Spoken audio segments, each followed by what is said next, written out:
I think they want to work on the layout too.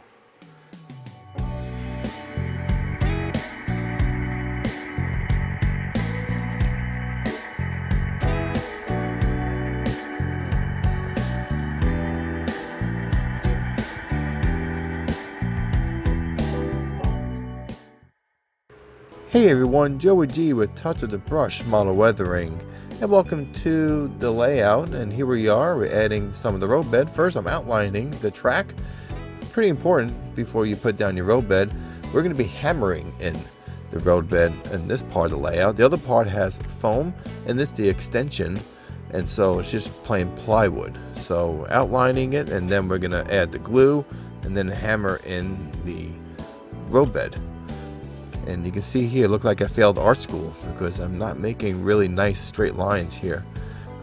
They're just reference. I know where the track is going to go, so why not?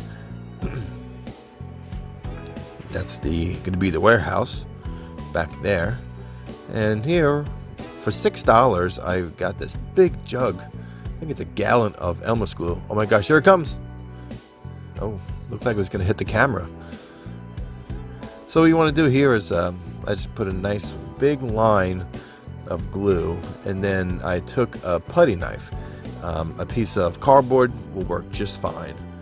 I had a putty knife available, so I used this. In the old layouts in Tennessee, I used a piece of cardboard to smooth out the glue. Actually, on the O-scale layout, I used liquid nails. Yikes. At least here, I'm hammering in the roadbed. And yes, technically you don't have to put glue down if you're hammering the roadbed, but it's just an extra adhesive to hold it in place. Plus, the roadbed that I'm using, as you can see, looks like a very looks horrible actually. This is the old roadbed. I have tons of it left, so I'm not going to waste it. So it's easier for me just to glue and nail it down. Gosh, I think this roadbed's got to be at least 3 years old, 4 years old, and it's been in a box for over a year. So it's finally it's finally being used, that's for sure. And you can get these little nails in any hardware store, hobby shop, and these are from Ace Hardware.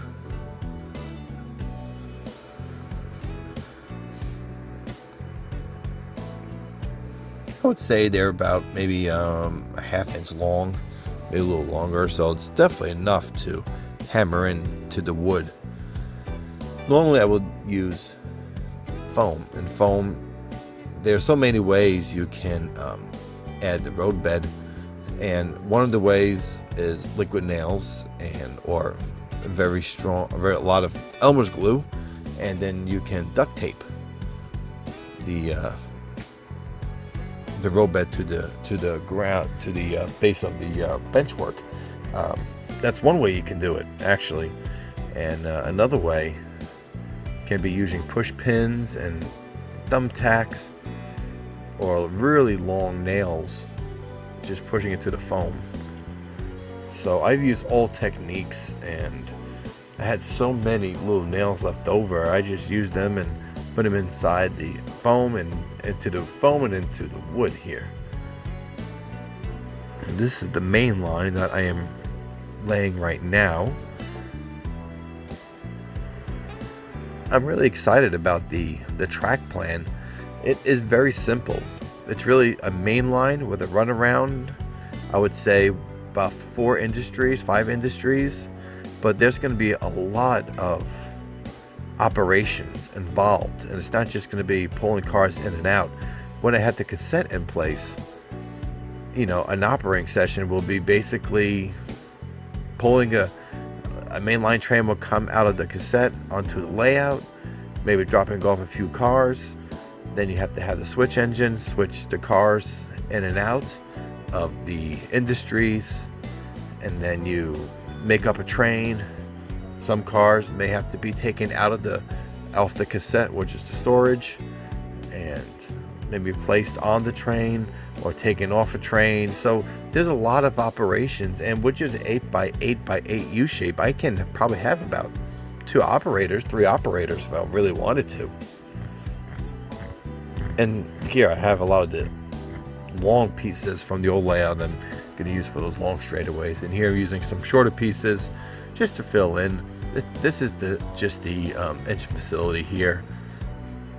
I used the better looking road bed for the main lines and the runaround track.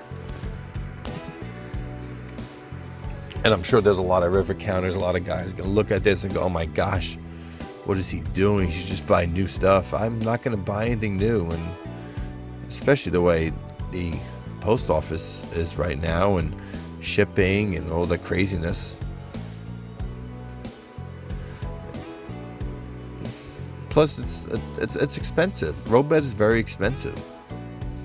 Now, if this was, I'm not planning to have this layout forever, so I'm using what I have, and then later on in life, I will probably buy stuff newer and still probably use this old stuff for sidings or industries and stuff like that, spurs.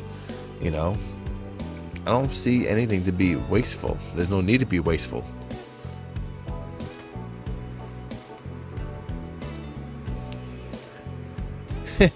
I'm going so fast here, but I took up a piece of hose. I'm like, what the heck is this rubber thing? It's not I was about to hammer in a rubber piece instead of a nail. And turns out it was one of the old MU hoses for a locomotive that's in my big container full of nails and screws and, yeah, rail joiners too.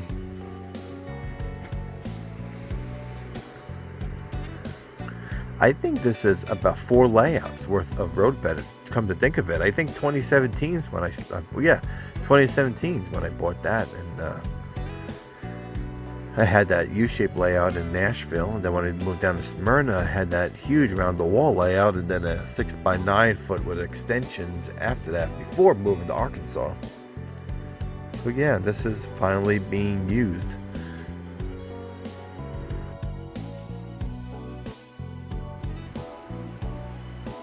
Now officially the roadbed is installed on the layout, except for certain parts like the crossovers over here. They all need to have the roadbed underneath the straightaways to go underneath the crossovers. But other than that, the roadbed is complete for the layout. Next step is track work. Besides the curves, all the other, the curves and also the turnouts, all the other track needs to be cut to size and placed in their proper areas, as well as brand new rail joiners and drill holes for the bus wire, for the feeders for the bus wire.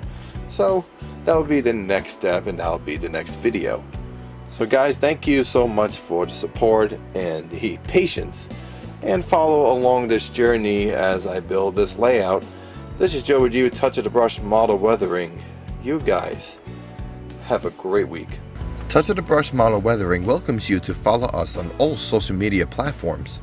We post almost daily showing you our project updates, upcoming clinics, and videos. If you would like a project completed by us, you can contact us here at TOTBModelWeathering@yahoo.com.